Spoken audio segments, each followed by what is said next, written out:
अध्याय 9। श्री गणेशाय नमः। श्री सरस्वते नमः। श्री गुरुभ्यो नमः।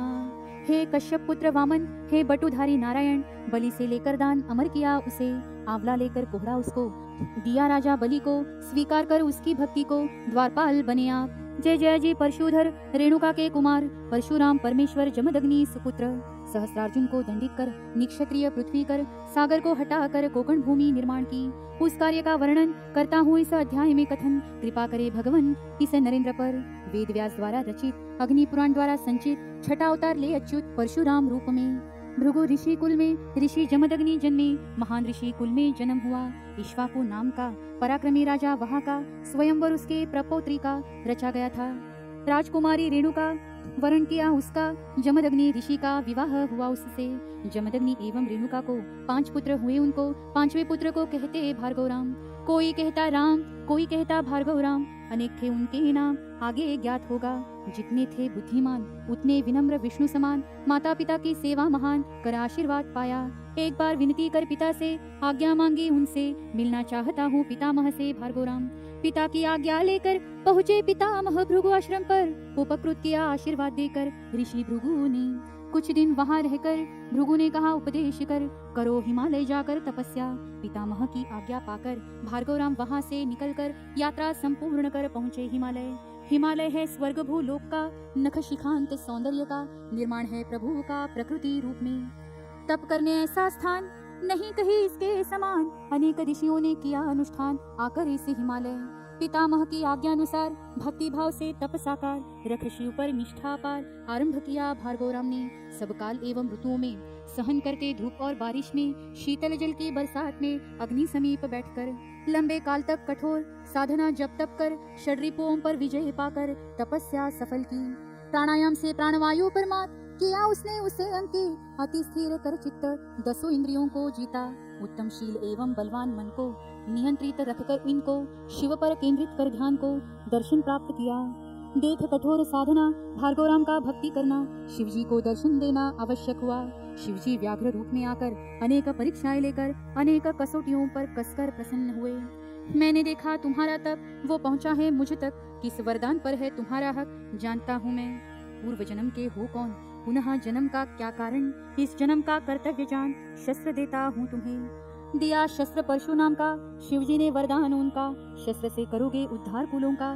माता पिता के किया तुमने परशु धारण, कहलाओगे परशुराम इसी कारण, प्रख्यात होगा यही संबोधन मेरे आशीर्वाद से। महादेव से आशीर्वाद लेकर परशुराम निकले तप समाप्त कर, पितामह के आश्रम जाकर भेंट की उनसे। कुछ काल व्यतीत कर निकले तीर्थाटन पर, पितामह का आशीर्वाद लेकर परशुराम। एक एक कर पृथ्वी भ्रमण किया, अनेक तीर्थों का दर्शन लिया, कई देवताओं का दर्शन हुआ श्री भार्गव राम को। पृथ्वी प्रदक्षिणा पूर्ण की, अवधि लगी कुछ वर्षों की, आस माता पिता के दर्शन की लाई स्वगृह। माता पिता के लिए दर्शन उनका प्रसन्न हुआ मन, अनेक आशीर्वाद दे दोनों जन चिरंजीव होगे। भगवान शिव के वरदान से, इंद्र विष्णु के आशीर्वाद से, भगवान सूर्य के कृपा से भार्गव राम हुआ शक्तिशाली। बजा शंखदेव दानव युद्ध का, पाया आमंत्रण शिव जी का, परशु सहित सहभाग परशुराम का देवताओं के पक्ष में। तब घनघोर युद्ध हुआ, देवताओं को लाभ हुआ, देवता पक्ष विजयी हुआ परशुराम के कारण। माता पिता के सहवास में समय व्यतीत हो रहा आनंद में, माता पिता की सेवा में परशुराम प्रसन्न थे। एक दिन भार्गव राम लेकर कोई विशेष काम, आश्रम छोड़ अन्य ग्राम गए हुए थे। इनका आश्रम था नर्मदा तट पर, महिष्म नगरी के बाहर, घने वन का दृश्य मनोहर मानो है तीर्थस्थल। कृतवीर्य नामक राजा का, महिष्म नामक राज्य उसका, राजा था पुरुकाल का, उसका पुत्र सहस्रार्जुन था, अत्रि पुत्र दत्तात्रेय का, महान भक्त उनका, स्वामी 1000 हाथों का, इसलिए कहते सहस्रार्जुन। यह राजा आया आखेट को, संग लेकर सेना को, वन में लेकर सबको जमदग्नि आश्रम के पास। 2-3 दिन किया शिकार, इच्छा पूर्ण होने पर वापस राज्य की ओर निकला सेना संग। आश्रम निकट पहुंची सेना, राजा ने चाहा ऋषि दर्शन करना, उसका यथोचित स्वागत करना आरंभ किया ऋषिगणों ने। आदरातिथ्य किया राजा का, भोजन कर जाए दोपहर का, ऐसा निमंत्रण जमदग्नि का मिला सहस्रार्जुन को। राजा कहे जमदग्नि से, इतनी सेना भोजन करेगी कैसे, व्यवस्था न होगी आपसे, कृपया आग्रह न करे। वास्तव में हम क्षत्रियों को चाहिए सेवा प्रदान करे आपको, ना कि स्वीकार करे सेवा को ब्राह्मणों की। आपने जो आग्रह किया, इतना मान सम्मान दिया, मन मेरा प्रसन्न हुआ महाराज आपकी कृपा से। राजा कहे निरंतर आग्रह न करे ऋषिवर, हम करेंगे भोजन जाकर कुछ ही समय में। आग्रह करे ऋषि अत्यंत, भोजन बनेगा तुरंत, आप सभी हो तृप्त, मुझे प्रसन्नता होगी। जमदग्नि ने बुलाया कामधेनु को, दीजिए देवी हमारे राजा को भोजन रूपी आशीर्वाद उनको, पंच पकवान युक्त। राजा को आश्चर्य हुआ सुनकर, मंत्री को देखा चौंक कर, मंत्री चंद्रगुप्त भी यह देखकर आश्चर्यचकित हुआ। कामधेनु ने तैयारी शुरू कर निर्माण के मंडप द्वार पर फूलों की सजावट उस पर आनंदोत्सव आरंभ किया। रसोई में भोजन की निर्मित हुई पकवानों की सुगंध से भोजन की मुंह में पानी आया। जमदग्नि के स्वागत की भव्यता, जिस तरह किया आदर आतिथ्य उनका, देखकर खाटबाट ऋषि का राजा अचंभित हुआ। जाते हुए राजा एवं सैनिकों को भेंट किए वस्त्र और अलंकार उनको यथोचित मान सम्मान सबको दिया। ऋषिवर ने आदरातिथ्य स्वीकार कर निकला अपने राज्य के मार्ग पर। सहस्त्रार्जुन को बीच रास्ते पर रोका चंद्रगुप्त ने। मंत्री कहे राजा से, हमें मांगनी चाहिए ऋषि से चमत्कारी धेनु को उनसे अपने राज्य के लिए। यह है आश्चर्य महान, बढ़ेगा आपके कुल का नाम, शोभा बढ़ेगी हर धाम हमारे राज्य की। राजा कहे न लेना चाहिए दान, ब्राह्मण है हमें देवता समान, ऐसा कहते शास्त्र वचन धर्म ग्रंथों में। राजपुरोहित ने कहे शास्त्र वचन, ब्राह्मण से लिया कोई भी दान, किसी भी रूप में वस्तु या धन होता महापाप। महाराजे से दान न समझिए, धेनु के बदले में कुछ दीजिए, हाथी घोड़े गोधन कीजिए, दान जितना मांगे। मंत्री की सलाह मानी उसने, वापस निकला आश्रम जाने, ऋषि से कामधेनु मांगने। सहस्त्रार्जुन पहुंचे निकट आश्रम के, चंद्रगुप्त पास गया ऋषि के। जमदग्नि सोचे आश्चर्य करके सब क्यों लौट आए। चंद्रगुप्त ने कहा ऋषि से, हम चाहते हैं कामधेनु आपसे, मुनिवर विनती है नम्रता से, बदले में जो चाहिए लीजिए। जमदग्नि कहे यह संभव नहीं, यह तो मेरी यज्ञ धेनु रही, इसी के कारण होता यही अनेक होम यागादि कर्म। चंद्रगुप्त कहे जमदग्नि को, लीजिए इस सहस्त्र धेनुओं को, पर दीजिए कामधेनु को उनके बदले। मैं कभी करता नहीं क्रय विक्रय का व्यापार कोई, कामधेनु तुम्हें मिलेगी नहीं, बोले जमदग्नि। फिर कहा जमदग्नि से, लीजिए आधा राज्य हमसे, दीजिए कामधेनु जिससे राज्य का हित होगा। जमदग्नि ने कहा क्रुद्ध होकर, कहो तुम्हारे दुष्ट राजा से जाकर, प्रत्यक्ष इंद्र भी मांगे आकर, तब भी न दूंगा। मंत्री कहे न माना अगर आपने, बल का प्रयोग करेंगे अपने, तब पड़ेगा मानने, इसलिए दे दीजिए। जमदग्नि कहे उन्हें, दुर्बुद्धि आई तुम्हें, निमंत्रित करोगे विनाश को अपने इस कृत्य से। क्रोध में आज्ञा दी सैनिकों को, पकड़ो कामधेनु को, लेकर चलो अपने राज्य को जबरदस्ती से। ऋषि कहे राजा से, ज्ञानी हो तुम अच्छे खासे, विचार कर अपने चित्त से योग्य निर्णय लो। ब्राह्मण वस्तु का कर अपहार, कर रहे हो पाप घोर, खोल रहे हो मृत्यु का द्वार, अपने कर्म से तुम्हारा और राज्य का विनाश होगा दोनों का, निर्णय लो स्वयं का, ना सुनो मंत्री की। ऋषि वचनों पर दुर्लक्ष्य कर राजा एवं उसके सहचर आश्रम में घुसने को तैयार सारी सेना। बलोपूर्वक कामधेनु को बांधकर जंजीर से उसको खींचकर उस धेनु को ले जाने लगे आश्रम से। ऋषि एवं ऋषि पुत्रों ने सेना का किया विरोध, उन्होंने बलशाली सेना से लगे लड़ने, कई ऋषि घायल हुए।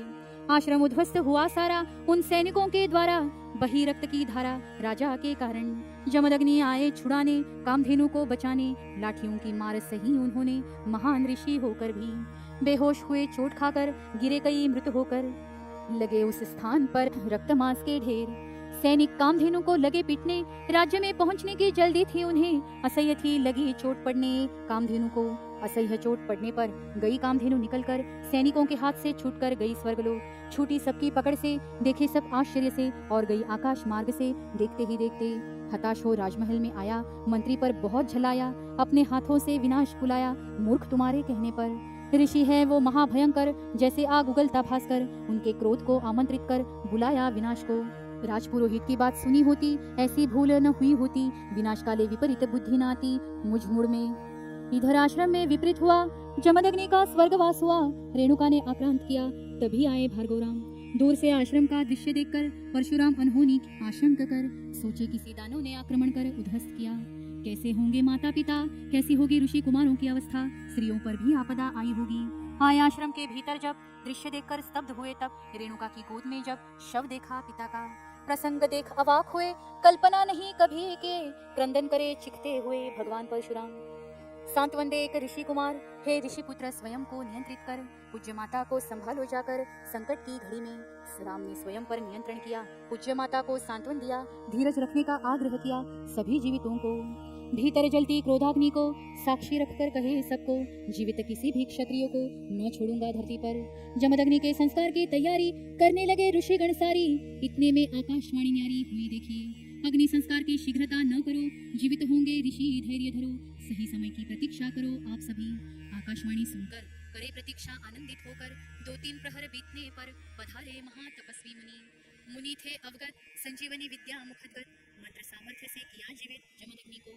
आनंद हुआ आश्रम वासियों को, पुनः लगे अपने कार्य को। कुछ समय बाद बोले पिता को भार्गवराम, पिताश्री आज्ञा दे मुझको, सजा दे सको सहस्त्रार्जुन को, पूर्ण करो अपनी प्रतिज्ञा को। बोले परशुराम, पिता ने प्रयत्न किया शांत करने का, क्षमाशीलता अलंकार ब्राह्मण का, किसी का भी वध करने का आदेश नहीं शास्त्रों में। विचार करो शांति से, बाहर आओ प्रतिज्ञा से, हानि होती है क्रोध से सारे समाज की। क्षमाशीलता यानी धन संचय, विकारों का होता क्षय, व्यक्तित्व की होती ही जय, ऐसा समझे मनुष्य। परशुराम बोले इस पर आपकी आज्ञा सराहों पर, किंतु पिता के अपमान को विसर नहीं सकता मैं। आप और कोई भी आदेश करे जरूर मानूंगा, विश्वास करे, परंतु अभी न विरुद्ध करे पिताश्री आप। प्रयत्न असफल हुआ पिता का, भविष्य देखकर पुत्र का, विचार जान लो ब्रह्मदेव का। जमदग्नि ने कहा पुत्र से, पिता की आज्ञा लेकर राम वहां से निकलकर ब्रह्मलोक पहुंचकर दर्शन लिए।